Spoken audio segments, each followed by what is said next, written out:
프랑스를 대표하는 현대미술관 퐁피두 센터가 한국에서도 문을 열 예정이라고 하는데요. 언제, 어디에 이 퐁피두 센터가 한국에 생기는 건지 알아볼까요?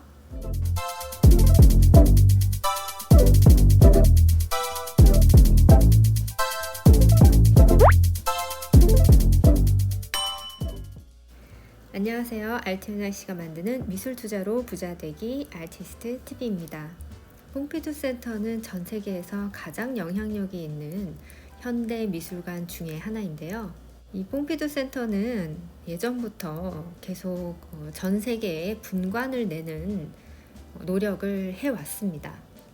구겐하임 미술관 같은 경우도 분관을 스페인에 내면서 굉장히 주목을 많이 받았죠. 얼마 전에는 사우디아라비아에서 개관을 했습니다. 이 퐁피두 센터가 2015년에는 스페인 말라가에다가 문을 열었고요. 2019년에는 상하이에 또 문을 열어서 지금 운영이 되고 있습니다. 한국에서는 이 퐁피두 센터를 유치하기 위해서 여러 도시들이 경쟁이 아주 치열했습니다. 인천에서는 또 인천공항에다가 미술관을 설립하려고 했고요.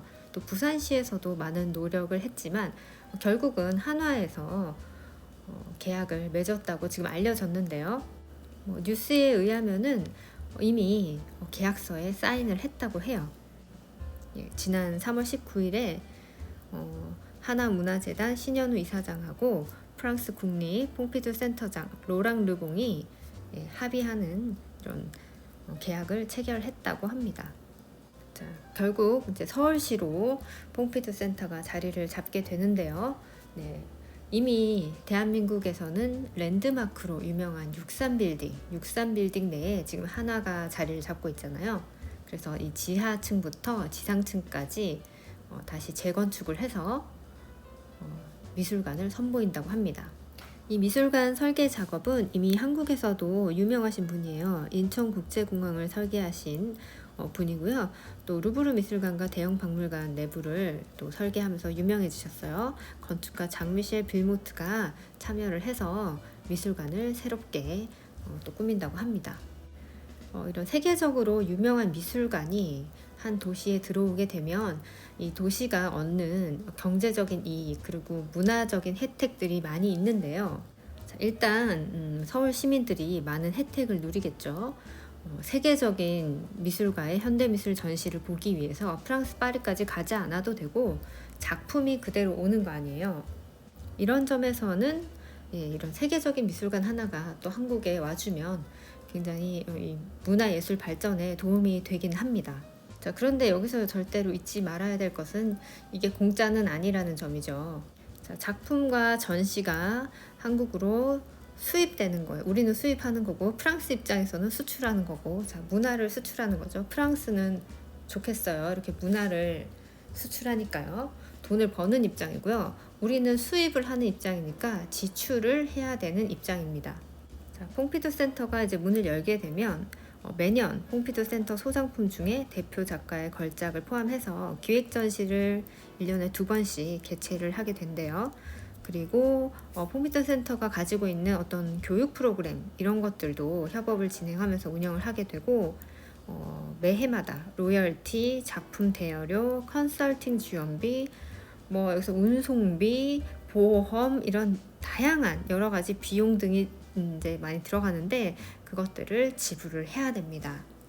이렇게 미술관을 여기 분점을 내게 되면 작품이 오갈 때 이런 통관이라든지 운송이 좀 쉬워지고 절차가 아주 간소화됩니다. 복잡했던 이런 절차들이 간단해지고 여기서 들어오고 나가는 게 쉽게 되죠. 자, 그 말은 자금도 쉽게 오갈 수가 있다. 자, 어떤 연관이 정확하게 있는지는 제가 모르겠지만 지난 12월 31일 날 제가 라이브 방송하면서 여러분들에게 한 가지 뉴스를 읽어드린 게 있어요. 프랑스 정부 행정부에서 문신 작가님을 세계 3대 조각가다 이렇게 발표를 한 일이 있는데, 물론 문신 작가님이 훌륭한 작가님이시죠. 그런데 이제 너무 인과관계가 없이 갑자기 미술기관도 아니고 프랑스 행정부에서 한국 작가를 세계적인 작가라고 생뚱맞게 발표를 하더니 얼마 전에 이제 정부에서 청와대를 루브르 미술관을 이렇게 멘토링해서 하겠다, 한번 미술관으로 바꿔보겠다라는 계획을 발표한 바가 있습니다. 지금 프랑스하고 한국이 어떤 교류를 맺고 있는지, 또 어떤 이익을 서로 간에 취하고 있는지 좀 자세히 또 살펴봐야 될 문제고요. 한국은 100년 전에 일제강점기 시대를 겪지 않았습니까? 불과 100년밖에 되지 않았어요.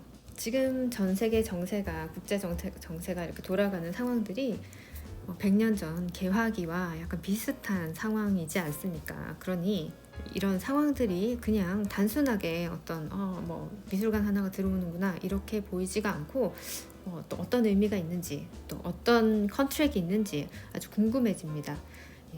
상하이 임시정부가 있었던 곳은 프랑스의 조개지였죠.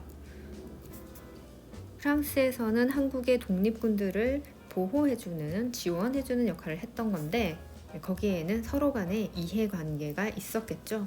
오늘은 여기서 인사드리겠습니다. 여러분 안녕히 계세요. 감사합니다.